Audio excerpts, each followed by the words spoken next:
اللہ تعالیٰ نے ایک ایسے پیغمبر کو بنایا، ایک ایسے پیغمبر کو بھیجا، ایک ایسے رہبر کو بھیجا، ایک ایسے رہنما کو بھیجا اسی ربیع الاول کے مہینے میں، اسی ربیع الاول کے مہینے میں اکثرین کے قول کے مطابق وہ 9 ربیع الاول کی رات تھی۔ آج 9 ربیع الاول ہے، 8 ہے، 9 کی رات ہے نا؟ ہاں، تو اکثر کہتے ہیں 9 ربیع الاول کی صبح صادق کا وقت تھا، ادھر سورج کی کرنیں نکلنے والی تھیں اور ادھر حقیقی سورج بھی اپنی پوری آب و تاب کے ساتھ حضرت بی بی آمنہ کے بطن مبارک سے باہر آیا۔ جب اماں حضرت ایک دفعہ آپ علیہ السلام سے کسی نے پوچھا، یا رسول اللہ آپ کی ابتدا کیسے ہوئی، آپ کی ابتدا کیسے ہوئی؟ آپ نے فرمایا میں حضرت ابراہیم کی دعا ہوں۔ حضرت ابراہیم علیہ السلام نے دعا کی تھی نا بیت اللہ کو بنا کے، اے اللہ میں نے اپنی بیوی، میں نے اپنا بچہ یہاں چھوڑ دیا ہے، اے اللہ ان میں ایک رسول بھیجنا جو ان کو دعوت بھی دے، ان کا تزکیہ بھی کرے اور ان کو علم بھی سکھائے۔ یہ حضرت ابراہیم علیہ السلام نے دعا مانگی تھی۔ آپ علیہ السلام نے فرمایا میں انا دعوت ابراہیم، میں اپنے باپ ابراہیم کی دعا ہوں، اور پھر آپ نے فرمایا وہ بشرا امی، اور میں بشرا عیسیٰ اور عیسیٰ علیہ السلام کی خوشخبری ہوں، اور میں اپنی ماں کے خواب کی تعبیر ہوں کہ جب میں اپنی ماں کے پیٹ میں تھا تو میری ماں نے خواب دیکھا کہ میری ماں کے پیٹ سے ایک نور نکلا جس سے ساری دنیا جگمگا گئی، شام کے محلات آ گئے، شام کے محلات نظر آ گئے، ایسا نور نکلا۔ اللہ تعالیٰ نے ہمارے نبی کو پیدا کیا، ایسا بنایا کہ ایسا آپ نے کسی کو بنایا ہی نہیں، جیسے اللہ جیسا کوئی نہیں ہے، اللہ خود بے مثل ہے، بے مثال ہے، ایسے ہی ہمارے نبی بھی بے مثل ہیں، بے مثال ہیں، نہ کوئی پہلے آپ جیسا، نہ کوئی بعد میں آپ جیسا، نہ کوئی زمینوں میں آپ جیسا، نہ کوئی آسمانوں میں آپ جیسا، نہ کوئی عرش سے نیچے آپ جیسا، نہ کوئی عرش کے اوپر مخلوق میں سے آپ جیسا، آپ بے مثل، بے مثال، بے نظیر ہیں۔ حضرت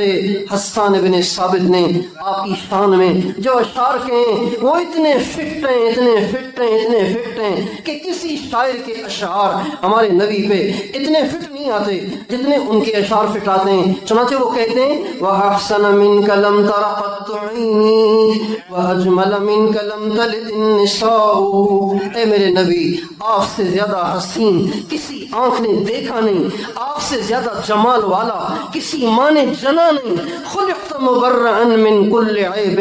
کأنک قد خلقت کما تشاء، اللہ نے آپ کو ایسا بنایا ہے کہ اللہ نے آپ میں کوئی عیب رکھا ہی نہیں ہے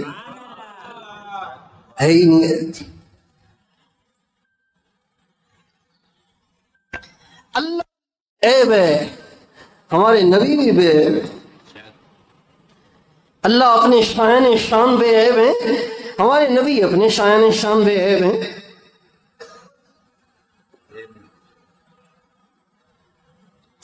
جب آپ دنیا میں تشریف لائے تو حضرت اماں آمنہ فرماتی ہیں کہ جو ہی میرے بطن مبارک سے میرا بیٹا محمد باہر آیا، تو بچے تو باہر آتے ہیں نا تو بچے گندے ہوتے ہیں، ماں کے پیٹ میں گندگی ہوتی ہے نا تو وہ گندگی ان کو لگی ہوتی ہے، لہٰذا وہاں کی نرسیں اور وہاں کی دائیاں اس بچے کو صاف کرتی ہیں، پاک کرتی ہیں، اور تھوڑی دیر کے بعد نہلاتی ہیں اور اس کو پاک کرتی ہیں۔ حضرت آمنہ رضی اللہ عنہا فرماتی ہیں میں نے جب میرے محمد کو جنا تو میرا محمد پہلے سے دھلا دھلایا صاف ستھرا تھا۔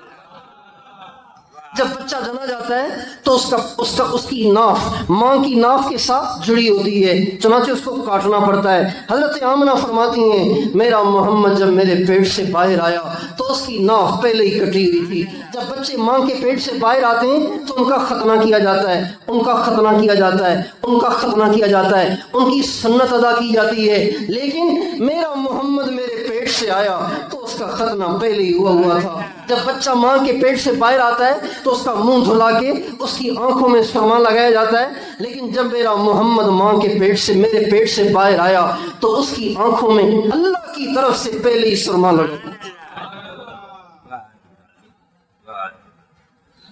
حضرت آمنہ فرماتی ہیں جب بچہ پیٹ میں ہوتا ہے تو ماں کا پیٹ بھاری ہوتا ہے اور ماں کا پیٹ باہر نکلا ہوا ہوتا ہے، لیکن جب میرا محمد میرے پیٹ میں تھا تو نہ مجھے بوجھ لگتا تھا، نہ مجھے بار لگتا تھا، نہ ہی میرا پیٹ باہر نکلا ہوا تھا۔ کوئی پہچان ہی نہیں سکتا تھا کہ میرے پیٹ میں بچہ ہے۔ یہ میرے نبی کی پیدائش سے پہلے کی کرامتیں اور معجزات۔